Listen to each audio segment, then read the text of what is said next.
제 조국은 대한민국이지만 저는 베트남 대표팀 감독이고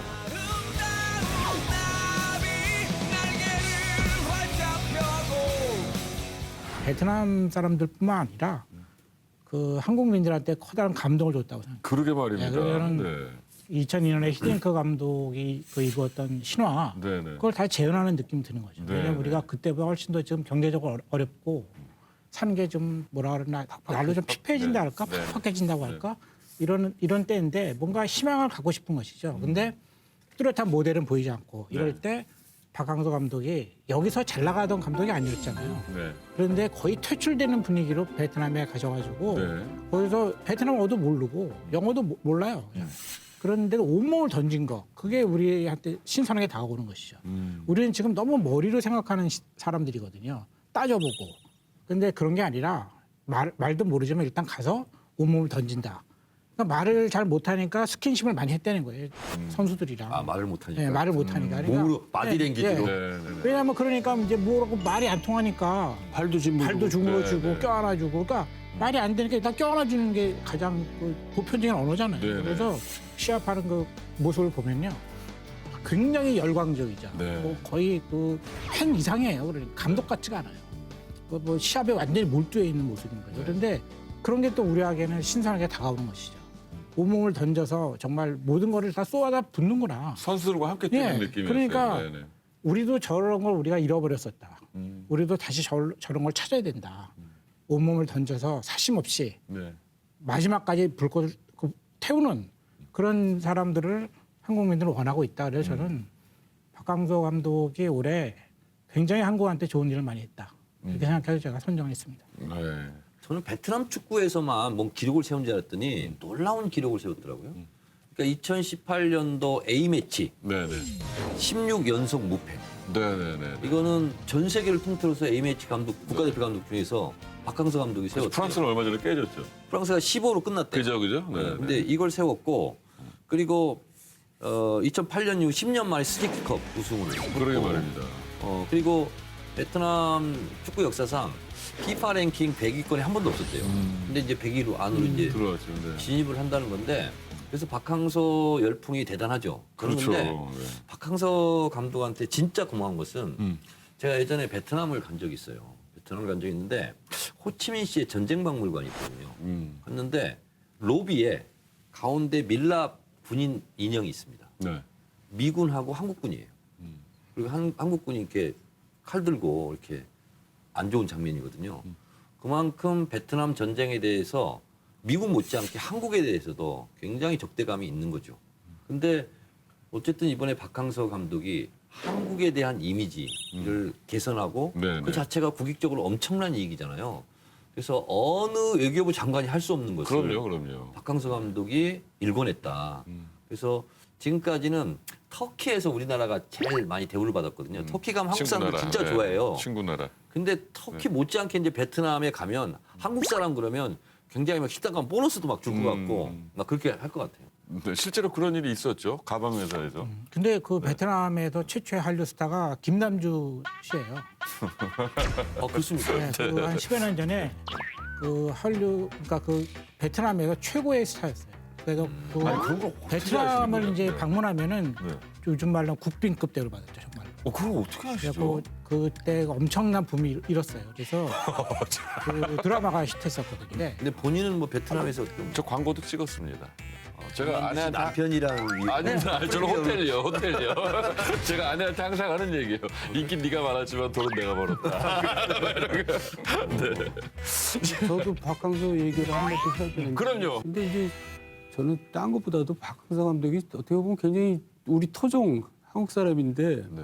해외 진출을 하겠다는 그것도 늦은 나이에 그러게 말입니다. 그 네. 이제 그 프론티어 정신 네. 그 부인이 권유를 했다 그러더라고요. 그렇다 그러더라고요. 그래서 이제 저도 한번 늦었지만 해외로 한번 진출을 뭘로? 해볼까. 자영업을 성공시켜. 제가 박항서 감독을 좀 조사를 해보니까 네. 놀라운 거 하나를 발견했어요. 근데 이분이 배짱이 없어 보이잖아요. 키도 조그맣고. 근데 배짱이 있더라고.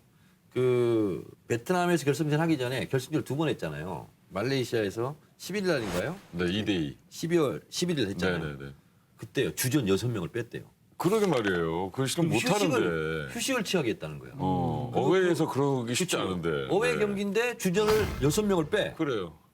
근데 뺀 친구 둘이 골을 넣었어요. 그렇지. 네. 그리고 그 친구들이 충분한 휴식을 친 다음에 베테랑에서 펄펄 날아. 그러게 말이에요. 골 넣었어. 네, 네. 그거 정말 쉬운 거 근데 아닌데. 어떻게 보면 이거 졌으면 이 전술 실패로 졌다 막 이렇게 욕먹을 수도 있는 건데. 가끔 이럴 때 왜 속된 말로 작두 탄다 그러잖아요. 작전 걸 때. 진짜 작두 타시는 것 같아요, 요새. 그 선수 바꿨는데 그 선수 둘이 골을 넣는 게 쉬운 거 그거는 아니죠. 그렇지 않죠. 그거 어떻게 그걸 작두타는 건 아니고요. 이게 결승전이 그럼 못 단판 타요. 승비일 경우에는 주전을 안 빼죠. 아, 그렇죠, 그렇죠. 근데 이게 이제 홈앤 어웨이 게임인 경우에는 원정을 먼저 했잖아요. 네. 그러면 말레이시아 원정을 했을 때 모든 감독이 원정에서의 목표는 무승부예요. 그러니까 승리를 목표로 하지 않아요. 어떤 그렇죠. 감독도. 그런데 무승부를 하는데 어떤 무승부를 원하냐면 0대0 무승부를 원하지 않아요. 원정에서 골을 넣는 것이 다득점이어야 되니까. 유리하기 때문에 그래서 스코어가 나는 무승부가 목표거든요. 그러니까 그 박강도 감독은 처음부터 갖고 간 거죠. 결승전은 2번을 한다. 그 토탈인데 어웨이에서는 득점을 하는 상태에도 무승부가 최상이다. 네. 그러니까 그럴 때는 당연히 홈 경기가 기다리고 있는데 홈 경기에서 골 넣은 선수가 첫 번째 넣은 선수가 나이가 꽤 있어요. 그러니까 당연히 체력을 비축해야 되는 것이죠. 제가 보기에 이런 것은 기본이다. 네, 박항서 감독만이 특별한 것이 아니고 박항서 감독이 했던 가장 중요한 것이 조금 전에 말씀하셨는데 체력을 키우는 것도 있고 기술력은 인정해줬고 또 하나 뭐냐면 자신감이 없었다는 거예요. 근데 그거를 불어넣어줬다는 거죠. 그래서 저는 한국도 비슷한 것 같아요 지금. 한국도 우리가 뭐 못 사는 나라가 아니에요. 우리가 여러 가지로 다 앞선 나라인데 우리나라에서 지금 가장 이 연말에 우리나라 분위기에서 부족한 것은 사실은 자신감이거든요. 근데 옛날에 우리 네. 투지만 막 근데 우리는 그렇죠, 그때는 그렇죠. 투지가 네. 많았는데 정신력. 실제는 갖춰진 건 없었잖아요. 지금은 굉장히 많은 걸 갖췄는데 그렇죠, 그렇죠. 자신감이 없어진 거예요. 근데 우리는 그 자신감을 격려를 받고 싶은 거죠. 근데 박항서 감독이 베트남에 가서 그걸 하신 거니까 그렇죠. 우리가 거기에 열광을 합니다. 축구 전문가니까 제가 여쭤볼게요. 아니에요. 이번 2차 결승전 때 352 전술을 썼대요. 352 전술은 왜 쓴 거예요? 352 전술을 우리나라 국가대표도 쓰고 있죠. 352 전술은 공격 수비를 원활하게 하는 거죠. 그러니까 미드필더 5명이 있다는 거는 그 5명이 잘 뛰어줘야 되는 거예요. 그렇죠, 그렇죠. 예, 그래야지 유기적으로. 네. 예, 체력도 그래야- 좋아야 되고 패스도 그럼요. 잘해야 아, 되고. 그럼요, 네. 그럼요. 그게 그러니까 352 전술을 쓴 것은 잘한 거네 그러니까. 그러니까 요즘에는요. 판도라 맞죠, 우리? 요즘에 352 전술 이런 말을 쓰지 않고요. 그 크루이프가 창안에는 토탈 사카의 토탈 사커. 다 변형이에요. 다 알고 있는 내용이에요? 그 정도는 알죠. 요한 크루이프가 네덜란드 사람인가? 여크루이프? 요한 크루이프. 요한 크루이프. 그리고한 크루이프. 베켄바워는 거기 아니고요. 그 다음부터 이제 체력이 더 중요하게 된 거예요. 판도라가 또 이런 얘기 하니까 또 재밌네요. 네. 올 한해 최고의 인물 뽑아주세요. 저요? 네, 정치와 관계없는 얘기일 것 같은데요, 또. 네. 방탄소년단. 아, 네, 좋습니다. BTS.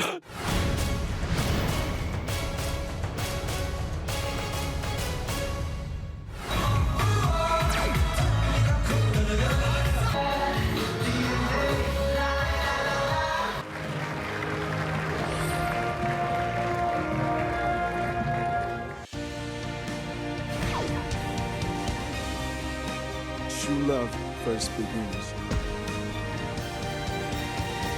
정두원 의원께 질문합니다. BTS가 무슨 뜻이에요? 영어로 그냥 방탄소년단이죠. 저도 저렇게 알았어요. 아니에요? 방탄, 어. 소. 그래서 어. BTS인 줄 알았어요. 나도 그렇게 알았는데. 블릿 프루프 보이스예요. 그것도 되고 이것도 되고. 아, 그 그런 정확한 거예요? 뜻이 그거예요. 그래서 방탄소년단이 네. 정확하게 이런 뜻이더라고. 10대에서부터 20대들이 사회적 편견과 억압을 받는 것을 막아내고 당당히 자신들의 음악과 가치를 지켜내겠다는 뜻을 가지고 방탄소년단 이름 자체에 철학이 있는 거예요. 그러니까 10대, 20대들 그렇게 열광을 하는 거예요. 예전에 마치 서태지처럼. 그래서 서태지 무슨 정식 공연에 방탄소년단 초청해서 가서 같이 콜라보 하듯이 노래하고 네. 그랬잖아요. 네. 그래서 이 방탄소년단이 또 이렇게 엄청난 업적을 일으키는 데는 그 팬클럽 아미. 아, 예. 아미하고 거의 일심동체처럼 움직이고 아미가 굉장히 역할을 또 많이 하고 있더라고요. 선행도 많이 하고. 그렇습니다. 그래서 이 BTS가 기록한 넘사벽 7가지. 그래요? 이게 네. 저도 이번에 조사하면서 알았어요. 엄청나더라고요. 네네. 우리나라 최초 2년 연속 빌보드상 수상. 그래서 빌보드 뮤직 어워드에서 톱 소셜 아티스트 상을 받았고요. 그리고 아이돌 가수 뮤직비디오 국내 최다 조회수. 그래서 이게요. 뭐 DNA 불타오르 오르네 뭐 쩔어 피땀 눈물 이런 게요. 네. 3억이 넘는 리뷰를 기록했대요. 그러니까 저도 이제 아니 그 방탄소년단 그 노래 제목을 예. 정청래님께서 하시니까 되게 재밌네요. 아, 재밌어요? 다시 한번 읽어주세요. 좀 어색해요. DNA 불타오르네 쩔어 네. 쩔어 이게 진짜 노래 가사 재밌네 이거 그 제목. 근데 느낌이 불타오르네 이런 게 트로트 지금 그런 제목인 것처럼 느껴져요.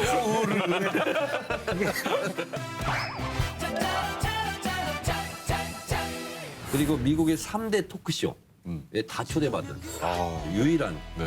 뭐 아티스트래요. 네. 그리고 최다 리트윗으로 기네스북에 등재돼 있는데 네. 하여튼 지금까지 이제 뭐 국내 그 대형 엔터테인먼트 회사들 있지 않습니까? 네네네. 이 방탄소년단 이 소속이 최고 많이 벌었대요 돈. 그렇죠, 그렇죠. 그래서 네. 2017년에 924억 매출. 그래서 SM, YG 머린 다 이겼다고 그러고. 거기서 빠진 게 유엔 총회 가서 연설을 했어요. 그렇지, 그렇지. Love yourself, 그렇죠. 그거 왜 빼세요? 진짜? speak yourself. 제가 빼야 정두원 의원이 이사특기를 할 거 아닙니까? 제가 다 완벽하게 긁어가면 저분이 할 말이 없어요. 그건 맞지. 분량이 불량해져. 까치밥을 남겨놔야 돼. 네. 아니 보시기에 이렇게 한국을 넘어서 세계 시장까지 점령한 그 이유가 뭐라고 생각하세요?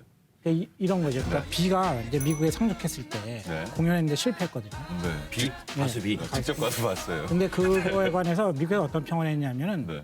비의 노래가 마이클 잭슨의 옛날 버전이다. 오. 새로운 게 없다. 춤도 오. 좀 비슷하고. 네, 그래서 그 보통은 이제 어떻게 평가하냐면요. 네. 미국 이런 데서는 그 미국에 상륙하는 것은 다 미국화 시키려는 노력이 있어요. 그러니까 항상 자기네 기준으로 보기 때문에 비가 이렇게 상륙하면은 아 누구랑 비슷하다 이런 거죠. 아. 항상. 네네네. 그러니까 별로 인정을 안 해주는 거예요. 그리고 그 사람들한테 충격을 안 주는 건데 BTS 경우에는 아니었나 봐요. 그게. 아, 그러니까 이제 네. 그런 컨텐츠 자체도 훌륭하고 칼군무가 특히 이제 압도적인데 그런 것보다도 SNS 활용을 굉장히 잘했다는 거죠. 오. 예. 네 맞아요. 이제 유튜브나 이제 네. 다른 처음부터 아예 그랬어요. 그쪽으로 글로벌하게. 그쪽으로 아예 나가버렸죠. 그러니까 시대 흐름을 잘 파악한 거고. 그리고 이제 또 이것도 전문가들 다 아는 얘기지만 BTS 노래가 이제 한국에서만 만든 노래가 아니에요. 전 세계에서 들어오는 음원을 네, 거기서 네, 골라가지고 네, 그러니까 이제 전 세계적인 융화자. 재능이 네. 융화돼가지고 나온 작품이죠. 그걸 한국적이라고 얘기를 하면 좀 안 맞는 것 같고 어쨌든 전 세계의 어떤 대세를 업고 우리만의 것을 만들어냈다. 이제 그렇게 표현하는 게 더 맞을 그게 것 같아요. 정확히 얘기하면 우리만의 것이라기보다는 이제 BTS만의. BTS만의. 예. 아니 이 한류를 더 발전시키기 위해서 정치권에서 뒷받침할 수 있는 역할 같은 게 혹시 있을까요? 아이고 정치권에서 건드리면 큰일 나죠. 그죠? 예, 네, 네. 그거 될 것도 안 되는 거죠. 정치권에서 뭘 건드려요? 우리가 지금 BTS 얘기를 하지만 네. 우리 지금 돌아가신 김대중 대통령의 공을 우리가 인정해야 돼요. 뜬금없어요? 아니, 아니. 그거 일본 문화 개방 말씀하시려는 아니 거예요? 그게 아니고요. 네, 들어보고 싶어요. 김대중 대통령이 당선되자마자 문화예술계에는 지원하되 간섭하지 마라. 가위질하지 마라. 그리고 창작물에 대해서 재단하지 마라. 네, 직접 들은 얘기예요. 초대 그 문화관광장관 김한길 장관. 그래서 한류라는 말은 김한길 장관의 조어예요. 그래서 3배를 갑자기 증액을 해서 지원을 합니다. 아, 그리고 간섭하지 않아요. 그래서 나온 영화가 JSA, 웰컴 투 동막골 이런 거예요. 그 이전에는 상상할 수도 없는 거였어요. 그래서 그게 이제 기반이 돼서 한류라는 브랜드가 생기게 되고 네. 여기에 이제 진출하게 됐고요. 그리고 안 믿을지 모르지만 네. K-팝이 이렇게 활성화를 갖게 되는 데는 저의 공도 있어요. 저는 믿어요. 어떤 공이죠? 네. 네. 제가 2004년도에 초선 국회의원에 대해서 네. 문화관광위원이었어요. 그래서 문화예술계의 거장들을 제가 찾아다녔어요. 네, 네. 정책적으로 뭐가 필요하냐, 뭐가 네, 도움이 네, 되냐. 네. 그래서 제가 실제로 SM 이수만 사장을 만나러 갔어요. 네. 그랬더니 이수만 사장이 이제 국내 음반 시장은 그때 3분의 1로 폭락했더라고요. 5천억 시장이 1,500억 그렇죠, 시장으로 그렇죠. 다운됐어요. 그래서 여기서는 이제 사업 안 한다는 거예요. 외국 나가겠다는 거예요. 동방신기 논칭하기 그 직전이었어요. 그래서 왜 그랬더니 저작권 보호가 안 된다는 거예요. 그래서 여기서는 다 불법 다운하고 막 그러니까 네. 여기 희망이 없다는 거 우리나라. 이런 나라가 어디 있냐고. 그럼 어떻게 해드리면 되겠냐. 그랬더니 배타적 전송권 이걸 보장해달라. 그래서 음원을 보호하게달라. 그래서 저작권법을 만들어달라는 거예요. 그래서 문화관광부가 정부가 나서 이걸 해라. 네. 그래서 그때 불법 다운로드를 못하게 만들었어요. 그래서 유료화됐어요. 그래서 그때 문화관광부 그 홈페이지가 일주일간 다운됐어요. 아주 막 그땐가요? 왜 돈 안 내고 하다가 돈 내고 하게 하냐. 네, 근데 일시적으로 그런 혼란은 있었지만 네. 그게 이제 정착이 되면서 여기서 사업할 수 있는 기반이 마련된 거죠. 사실은 음반 하시는 분들. 그래서 저의 공이 없다 하지 않을 수 없다. 참 일 많이 했어요. 그러네요. 근데 네. 저런 사람은 공천을 잘르다니. 또 왜 그러신 거야? 가만히 있는 사람한테.